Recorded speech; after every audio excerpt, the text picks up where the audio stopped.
এইবাৰ ভাৰত কঁপাইছে এগৰাকী শিশু চিকিৎসকে। ব্যতিক্ৰমী ৰূপত ভাইৰেল হৈছে এগৰাকী শিশু চিকিৎসক। সামাজিক মাধ্যমত খলকলৰ সৃষ্টি কৰিছে এগৰাকী চিকিৎসকে। কোন এই চিকিৎসকগৰাকী আপুনি জানেনে?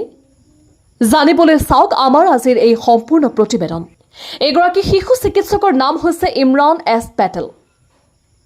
শিশুসকলক বেজী দিবলৈ চিকিৎসকগৰাকীয়ে ব্যৱহাৰ কৰে বিভিন্ন কৌশল। শিশু চিকিৎসকগৰাকীৰ এনে কৌশল দেখিলে আপোনাৰো মৰম লাগিব।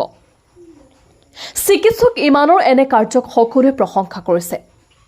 ভেকচিন লোৱাৰ সময়ত প্ৰতিটো শিশুৱে কান্দে, কিন্তু চিকিৎসক ইমৰানে যেতিয়া শিশুক ভেকচিন দিয়ে তেতিয়া কান্দাৰ পৰিৱৰ্তে হাঁহে শিশুসকলে। ইমৰান এছ পেটেলে শিশুক বেজী দিলে শিশুটিয়ে বেজীৰ বিষ পাহৰি যায়। চিকিৎসকগৰাকী শিশুক ভেকচিন দিয়াৰ পূৰ্বে শিশুসকলৰ লগত খেলে আৰু গান গায়। মুঠতে শিশুটিৰ মন আনফালে মস্কুল ৰাখে চিকিৎসকগৰাকীয়ে। শিশুটিৰ সৈতে শিশু হৈ পৰে চিকিৎসকগৰাকী।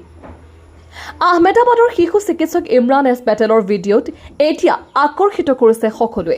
ছ'চিয়েল মিডিয়াত খলকলৰ সৃষ্টি কৰিছে চিকিৎসকগৰাকীয়ে। চিকিৎসকগৰাকীৰ ভিডিঅ' সামাজিক মাধ্যমত ভাইৰেল হোৱাৰ পিছত সকলো মহলে প্ৰশংসাৰে উপচাই পেলাইছে চিকিৎসকগৰাকীক। আপুনি চিকিৎসকগৰাকীৰ এনে কাৰ্য কি বুলি ভাবে কমেণ্টত জনাব আৰু ভিডিঅ'টো এটা শ্বেয়াৰ কৰি আন 10জনক দেখাৰ সুবিধা কৰি দিব। News desk report, news express.